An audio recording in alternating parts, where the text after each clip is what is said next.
Welcome to Here Where You Belong, your go-to podcast for exploring belonging with your host and belonging expert, Dia Irby. We are thrilled to have you join us. Together, we'll dive into the depths of what it means for each of us to find our own place in the world, whether it's within our communities, our relationships, or within ourselves. Today's episode is meant to inspire, uplift, and remind you that no matter where you are or where you're headed, you have a place where you truly belong. So grab a cozy spot and settle in. Welcome to Here Where You Belong. Hello, awesome belongers. Welcome home to Here Where You Belong podcast. Today's guest believes that belonging isn't about fitting into someone else's mold. It's about aligning with who you truly are and creating spaces that reflect that truth. I'm Dia, your host. Get ready to be inspired and blessed. Help me welcome Elana Etten. Did I say it right? Elana Etten. Etten. Okay. Etten? Etten. Yeah. We are here with Elana Etten. Yeah. Yes, you got it. So glad you're here. Yeah, glad to be here. Here's a bit more about our guest. Elana Etten is founder of Identity Marketing US, Lean Six Sigma Master Black Belt. I got to ask you about that. Okay. I don't know about that. AI consultant. She's talking to the super world, and a woman who helps nonprofits and small businesses bring clarity, purpose, and alignment to the work they do. Through her own journey as a cancer survivor, business owner, and mom, Elana has redefined what it means to be seen, valued, and understood, and now she helps others do the same. Wow. Any additions, corrections, or subtractions for that? That's really that was good. That was great. Okay. Because I, create this bio. Yeah, you write something for me, but I do my own thing to it. And sometimes I mess it up. Yeah, it's great. Now, as you know, this is a podcast about belonging. Mm-hmm. And I've invited you here because you have, pick one, a story about belonging, either for yourself or how you're creating it for other people or both. But take it away. The mic is yours. Oh, wow. First of all, I want to thank you for inviting me onto this amazing podcast. I love everything that you're doing, and I'm really, really glad to be here. So, what does belonging mean to me? And as you said in the introduction, it does mean aligning with who you are authentically and finding that place where you were meant to be. I even from when I was a little kid, I always stood out. I'm one of 5 children. Okay. And I grew up in a military household. My dad was in the Air Force. We moved from Jersey to Germany and then back to North Carolina. And so by the time we got here, I stood out a little bit. Where's your birth order? A 4 out of 5. Okay. And my little sister, the baby of the family, was just, I believe we're 19 months apart. So I didn't have my babyhood very long. Pampered. Yeah. They called me the knee baby. At the knee when my little sister was born. And so I stood out. I always felt like a little distinct, a little odd. Growing up in North Carolina, I was in culture shock for like 10 years. Germany, North Carolina, there's not a whole lot of difference there, right? Growing up on an international base, especially like, if you consider like racially, like everybody was different. Everybody was from a different country, and that was normal. And then I came to North Carolina, and you know, that's when I encountered the concept of race, because I didn't have a concept for race. I knew people were different colors. I didn't think that meant anything. And then I was informed otherwise. And so I had like the black kids wouldn't play with me because I talked like this. And then the white kids wouldn't play with me because I was black. And so it was very odd. I stood out. I stood out a little bit. What was wonderful over time, very to make many, many long stories shorter, um, is that I started to embrace the idea of being distinct. I realized that my creator made me that way on purpose. And so I I didn't try, and I feel fortunate because I feel like God showed me that from a young age, that he allowed me and allowed my life to be such that I'm never blending in. I'm not trying to fit with the status quo. I'm not I don't feel the pressure that other people might feel to like conform.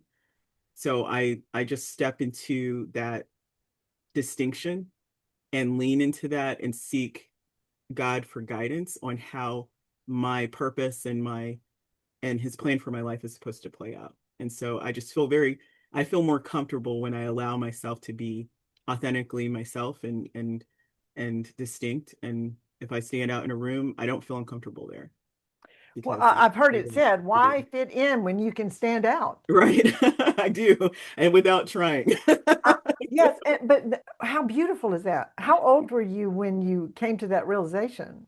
I think I was fortunate, and I hope this isn't like offend any of your listeners or whatever. I came to faith when I was 8 years old, and Awesome. I um I had a experience with the Holy Spirit when I was 9, and I'm grateful for it so much because I got to I got the very, very distinct sense that God was very, very real and that I could talk to him and that he was listening to me. And so I would say probably really around between 9 and 12, I knew that I was probably going to stand out for the rest of my life, and I was right. And Is that how old you were when you moved to North Carolina? no, I was 8 when I moved to North Carolina, and Well, moving to North Carolina made you need faith, I guess, yeah, right? yeah, it helped. When I was 14, I was very, very clear on that I was gonna that I was distinct. I think when I was in my 20s, I tried to fit in, and it didn't work. And I Yeah. was like, nah, this is for the birds, and I'm just gonna lean into the fact that I'm different, and it's okay.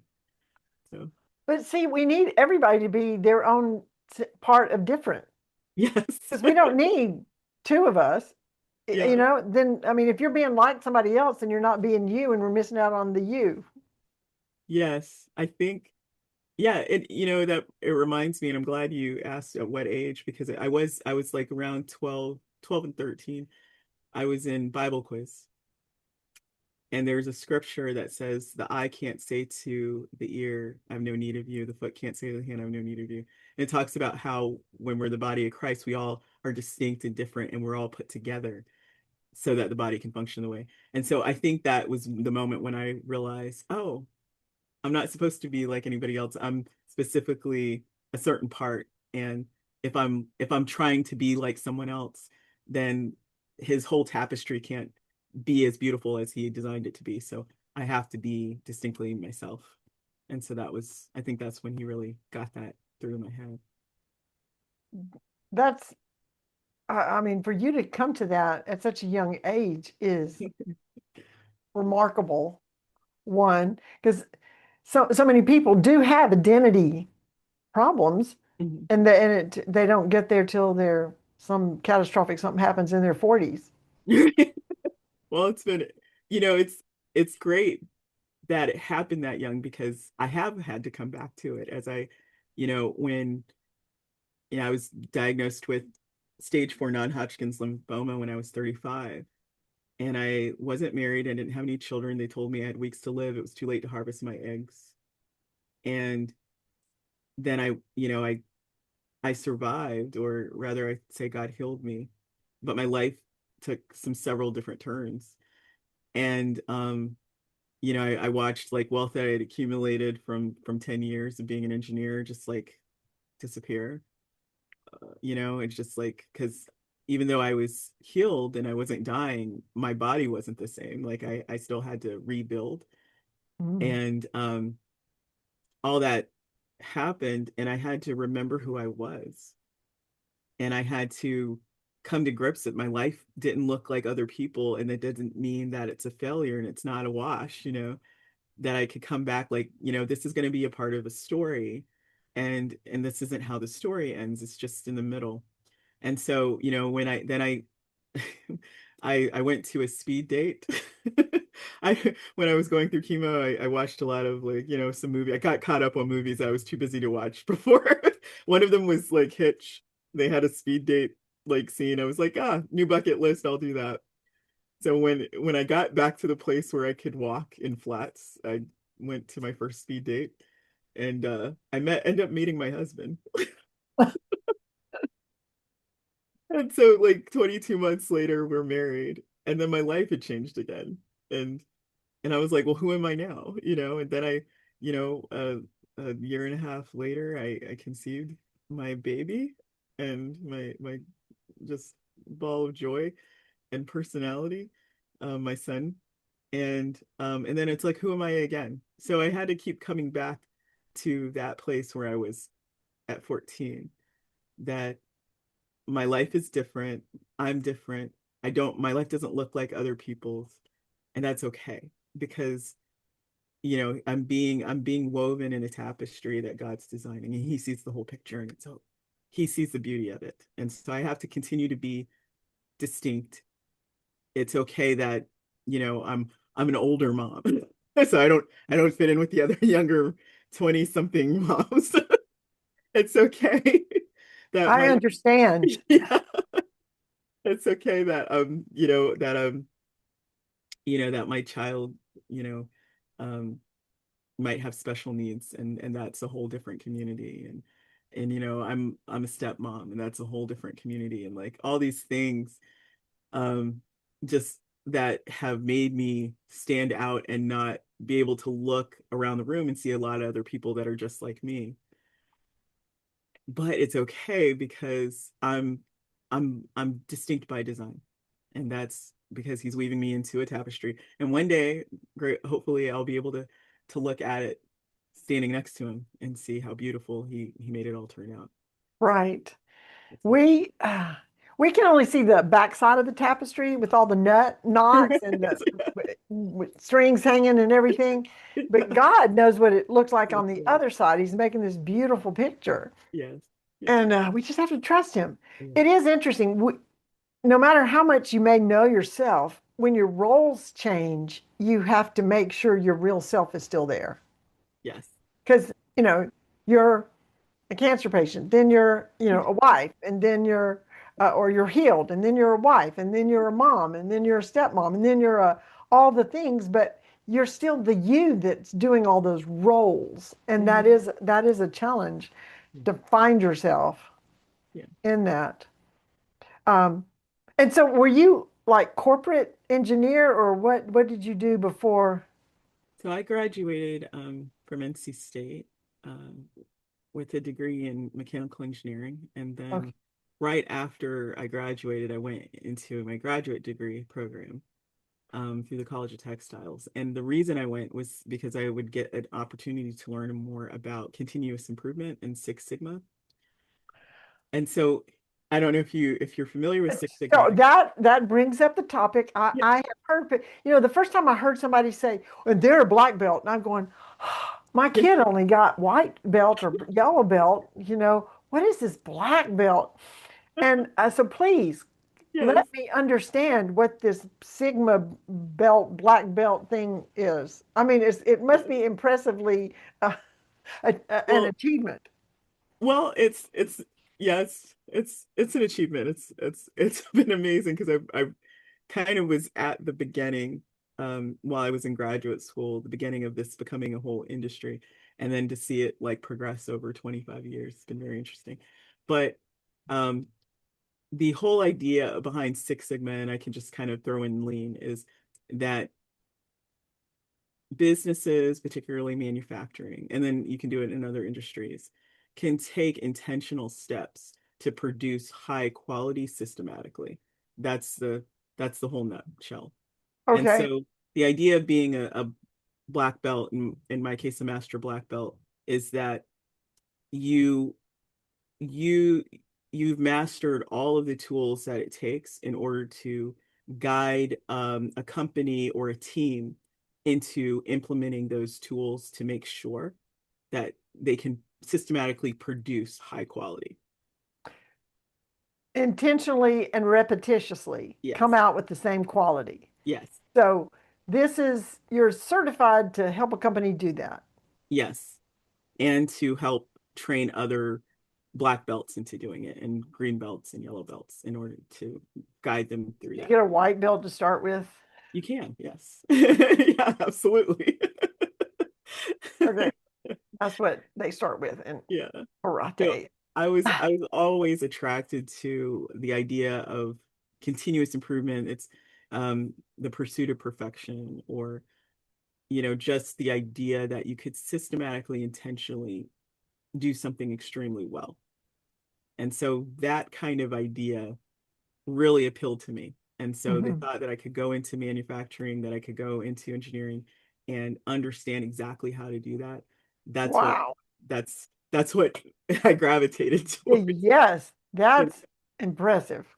that's a lot of statistics and all. It's interesting. It's data driven decision making, to pursue perfection. If you That's what I would probably say in one sentence: data driven decision making to pursue perfection in producing high quality. So good, so good. And we could probably talk more and more and more about all Yeah. these things, but we need to take a break. Okay. But we will be back with my fabulous guest today, Elana Etten.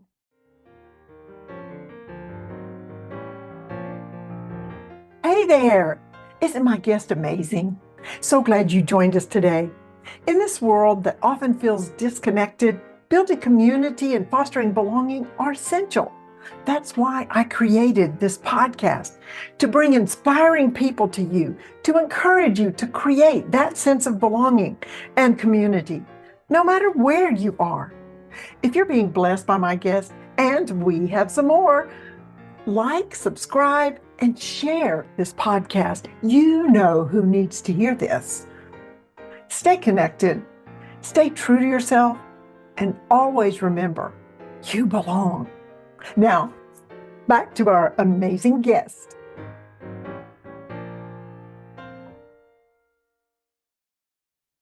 And we are back with Elana Etten. Etten. Ah! Yeah. Elana Yeah. Etten. Yeah. Okay. If you have ever listened to my podcast, you know I have three favorite questions I ask every guest, and it's always inspiring and exciting to hear what they have to say. The first question is, what do you feel like is your greatest accomplishment, Elana? My greatest accomplishment. That was actually that's a challenging one. I don't know if we can have a yes and answer to Sure. that. Yeah, you can answer it however you want. Yeah. Well, I would say it's a work in progress, and I apply a lot of faith and hope to it, and that's raising my son to be his full bright self. And so he's he's a child with special needs. How old is he? He's 7. He's Oh, 7, and he's gorgeous, and he's fun, and he's full of life. He's the different specialists and therapists that work, like speech therapist or OT, um, ABA therapist, teachers all say he's all boy. He's all boy. He likes to run, jump, and play. Lots of running. There's so much running, and and he makes me laugh, and he um he just truly delights. He's honestly a beautiful gift. Oh, it, honestly. And so I'm grateful that that scripture that says that children are a gift from the Lord. I can definitely attest to that. So that yeah, is awesome. yeah. It's there are challenges, of course. Like just staying in the frame to I lean into my faith with raising him because he's also considered nonverbal. And so there's a lot of, you know, I've learned so much about belonging. I've learned so much about communication. And my son's a natural leader. I've seen that. I've learned so much from him, and I've learned so much about um, connection through staying connected to my son, even though we can't share language. We share nonverbal language in a completely different way that I never in a million years would have imagined that I would learn. So, Do you have a story or illustration that would go even deeper into like sometime that you communicated with him yeah. that you could share? Yeah, my son's considered a Gestalt language processor, and so there's he's not really truly nonverbal. Like it's what it is that with many children who are on the autism spectrum, and I say that my son's neurodivergent. I don't usually say that he's autistic. I say he's neurodivergent. And children that are considered neurodivergent might pick up language in a different way. So they say analytical children are the ones that, they learn the sounds like A, B, C, and ba, ka, and then they build into words and whatnot, and then they learn language that way. Well, there are other children that learn it from what they call intonation. So they listen to the sound of the word. So I'm grateful because we had this sound that my mom used to go, she'd go, sweet baby. And I just did that to my son. So he knows that's like his favorite sound. And so he can listen to the tone of my voice and he knows what I'm communicating. So if I'm serious, my drop, I'm like, he knows what that means. And if I'm like, he knows what that means. And that's how we communicate is really through sound and not through words. It's almost a song. Yeah, almost Through song. melody, through Yeah, melody. yeah. And so he had showed me so much that he understood things and he listens. He's listening to the tone, he listens to the words, and he can tell what's going on. Even though he's not speaking, he's totally receptive. He understands what's being said. Um, and I remember that like one of the biggest times of connection. And it's funny because I learned a little bit of from AI. It's funny. But my son would constantly try to put his forehead on my forehead. And that was connection. And I know no one else in my life had ever done that before to like do connection. And he was doing that to me. And then I remember mentioning it, ChatGPT once, and he was like, oh, and he was explaining what that meant. And I was like, you're kidding me. My kid has been telling me he loves me and that, and that all this time non-verbally. And that's when he wants to reconnect. If we've had a discipline issue or whatnot, and he's ready to say sorry, he's putting his forehead to my forehead and connecting. And so I don't know if that answers your question, but that It totally does. That's beautiful. And the whole time I'm thinking how God in his design gave your son you for a mother and gave him to you for a son because of, yeah, I mean, you can hear all the beauty that's blooming out of this. And what you're learning about what it really means to connect and belonging, and that uh, there are different ways, languages that people speak, like actions. yes, like actions. And forehead to forehead is an Mhm. action. Yeah. And that's wonderful. Um, Speaking of AI, Sure. somewhere in there, you're an AI something. What is it you do with AI? So I'm a fractional AI strategist. So I help. And that means, for those who are in third grade, My short answer is I teach business owners and nonprofit leaders how to AI like a human. And so I help them implement practical or I help them with automation and practical AI implementation. So they're not all over the place trying to do all of the things. It's trying to drink from a water hose. I look at their business, I look at ways they can streamline, and then they just spend their budget on the things that are actually going to move their business forward and not everything. And not just all the bells and whistles, but the things that actually help them move forward. So what's your favorite AI? What do you call it? Tool? Yeah, I mean, yeah, they're known as tools. there's Chat GPT, there's Grok, and there's Claude. Is there something else? Those are Gemini. Yeah, those particular ones are called large language models. I would probably say my favorite one out of those is Claude. Claude. Mhm. Claude's so poetic. Isn't it? Yes. Yeah, I asked AI to write me I asked Chat, well, I call him Andy. Hey, Yeah, Andy, I'm yeah, back. Can you yeah, help me with something? yeah, Oh, hey, Tia, good to see you back. I'll say, Andy, can you write a bio for me or an intro for me? Da da da da. yeah, And from what you know of me, da da da da da. Hey, yeah. Claude, can you write an intro for me? And it's like, I want to meet this person. Who did he write about?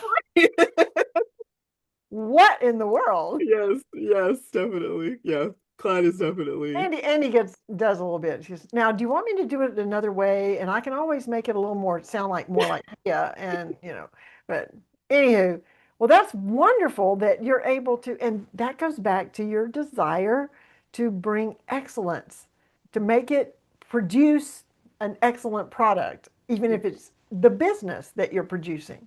yes, yes. That is amazing. Wow. Well, that's only our first question. Second question. What makes you feel like you belong when your son touches his forehead to your forehead? But what else? Yeah, that helps.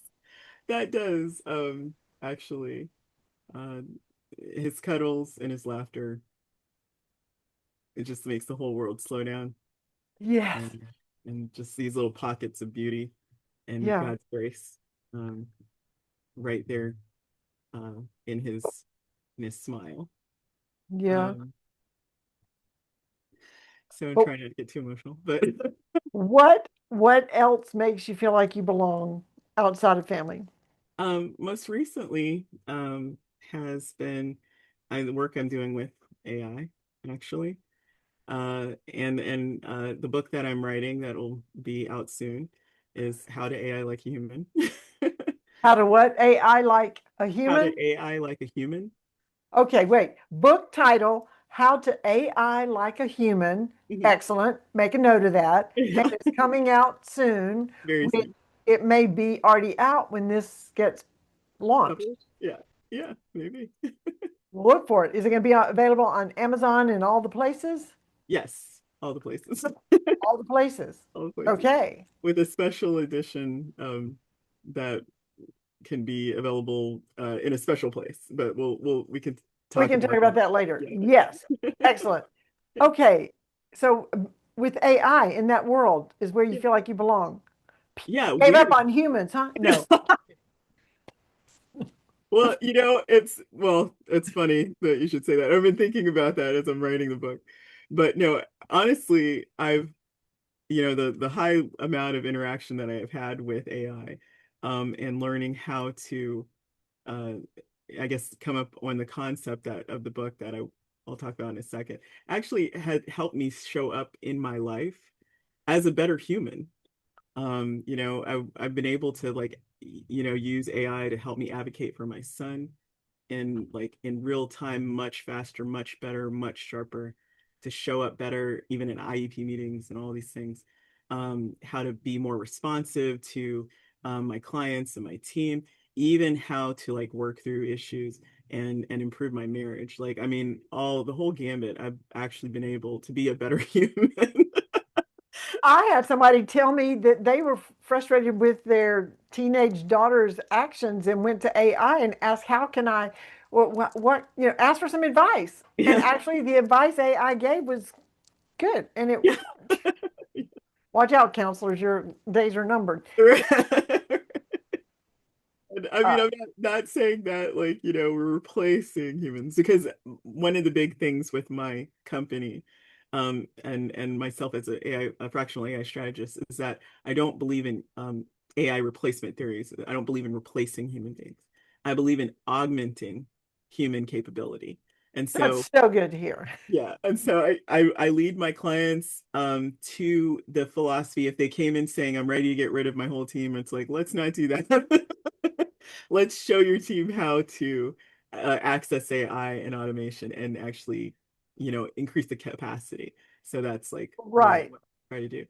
And But also, oh, go ahead. you still need a human element Yes, to you it. absolutely do. And AI isn't, I would say, even the way that no matter, I mean, what's out there and the way the industry is going, I think they're doing a bit of a reset because they realize that they can't replace humans or they shouldn't replace humans. They're starting to figure that out. Some of the ones that have been out in the forefront. There are companies like Anthropic, the one that created Claude, who understood that right out the gate, and have kind of held to it. So it's nice to see some ethical policy out there. Um, but what I do, and currently what my book will be about is how to align AI with you as a thought partner so that you can actually you can think faster and better and get to bigger ideas and actually see those ideas come to fruition. And so that's where I've been finding, I would not have put on my bingo card that I might have been put on this earth to actually work with AI. Like that, I would never imagine that was, but I'm finding that I'm leaning into this distinction, I'm finding something come out of that, which has been pretty amazing. Well, it's in alignment with your gifting and your passion because AI is so black white, so factual, so data driven. And that's what you're all about is data driven ways to improve. Yeah. So that's, I mean, it's destiny. Thanks for making that connection. Yes, that's why you were created with a brain that can think this way. Yeah. I do have a fear with AI that it might squelch my creativity, Mhm. keep me And from being creative because that's I actually, can just ask AI to be creative for me and then I don't have to think. and that is a real concern that a lot of people have. And that's part of like what I was setting out to do is trying to figure out. So I had a real problem when I was working with AI, or whether it was ChatGPT or Gemini or even Claude for a while, even though I really enjoyed working with Claude. I was running into a lot of like roadblocks and I couldn't figure out why. And I finally discovered, and this you learn more about it in the book. I discovered that the problem was there was the training data that was used to develop the AI was on thought processes or cognitive, I call them cognitive fingerprints that were different than mine. And that the way that I was going to get this particular AI to work better with me is that it had to understand how I thought. It had to understand what I was interested in, how I brainstormed, how what my strengths were, all these different things.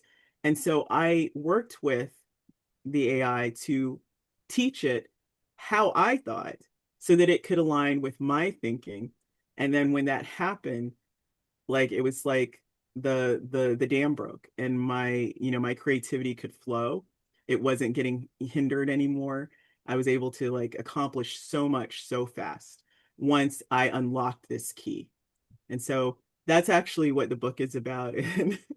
And that's yeah, Yay! yeah, to make it easier for people to think to align AI as a thought partner.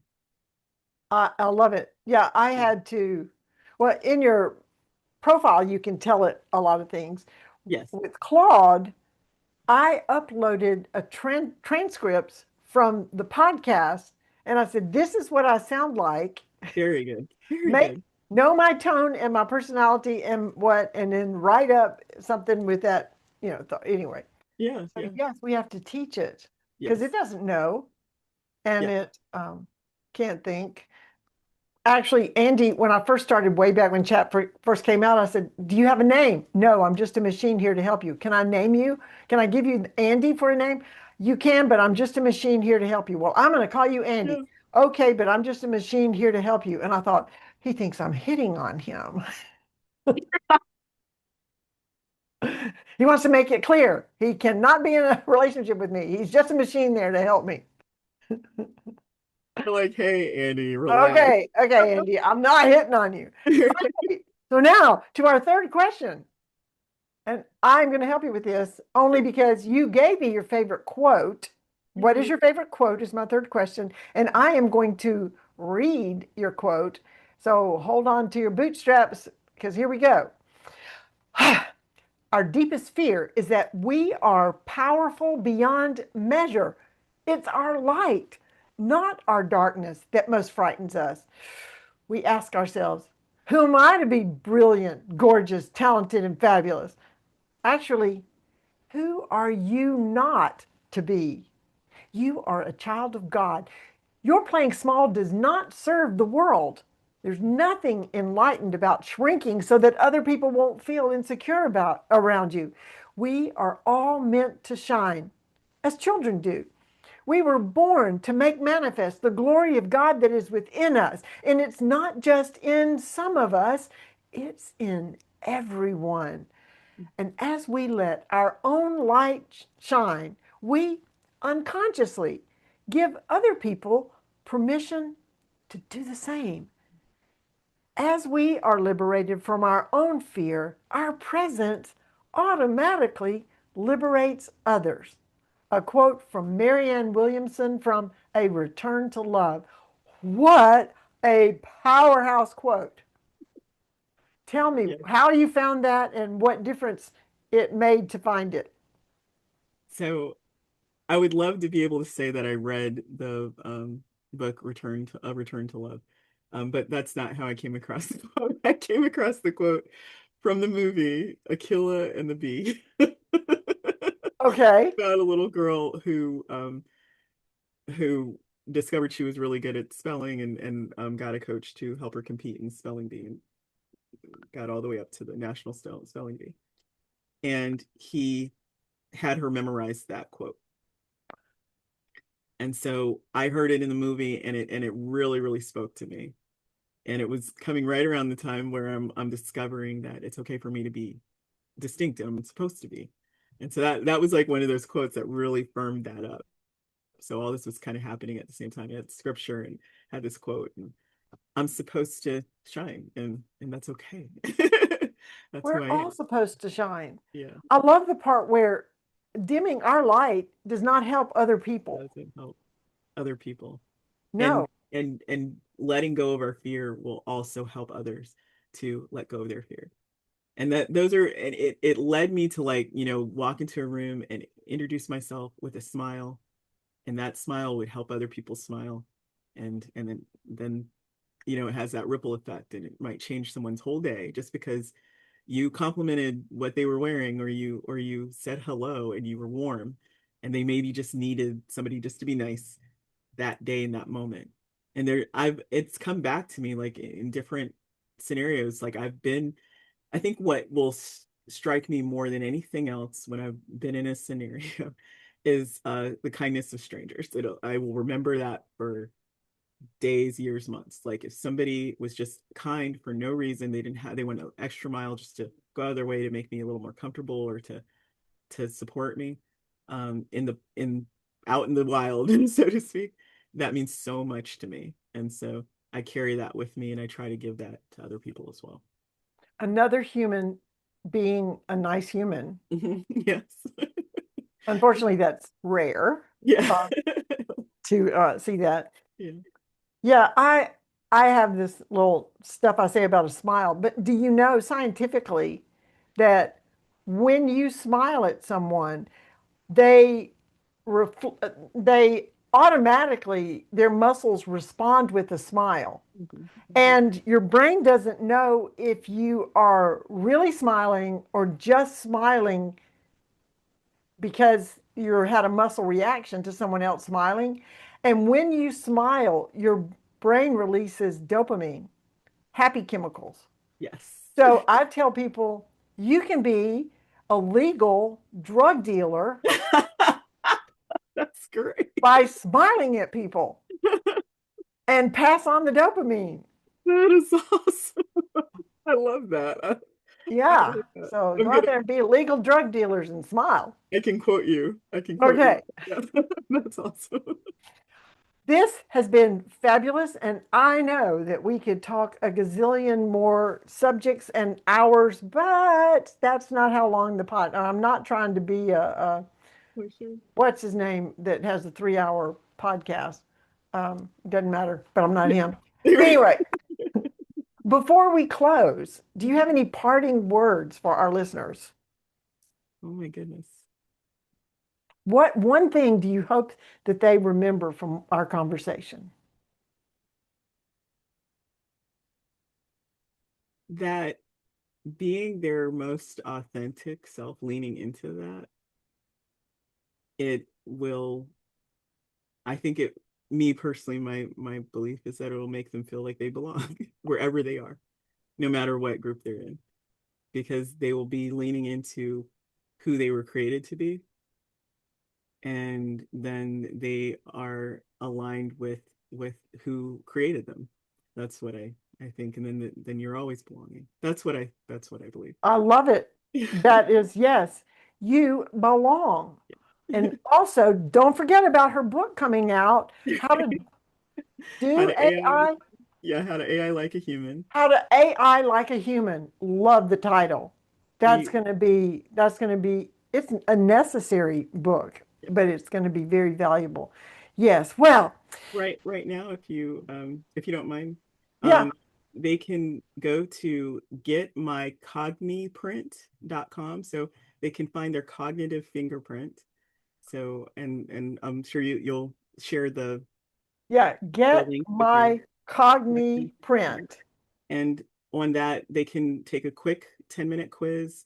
It can help them develop their see what their cognitive fingerprint is, and then it'll give them an actual readout and something that you can actually put in your AI to help it think along, be a better thought partner with them. So hopefully That is, and you can do that now. right now, yeah. Okay. Yeah. Yes, that is very valuable. Yeah. If you're working with AI, if you're not, if you don't, if you don't know what AI is, well, you will know soon. Yeah. Every you need to know. It's kind of like what's Facebook? I don't know. When uh, yeah. you're going to need to know it. Yeah. My Cogni, Cogni print.com. Yes. Excellent. I'm loving it. Yeah. Well, to my amazing guest, Amazing, Elana, amazing hostess. thank you. And to my listeners, belongers, stay connected, stay true to yourself, and always remember you belong. This is Dia Irby with Here Where You Belong podcast. Signing off. Bye now.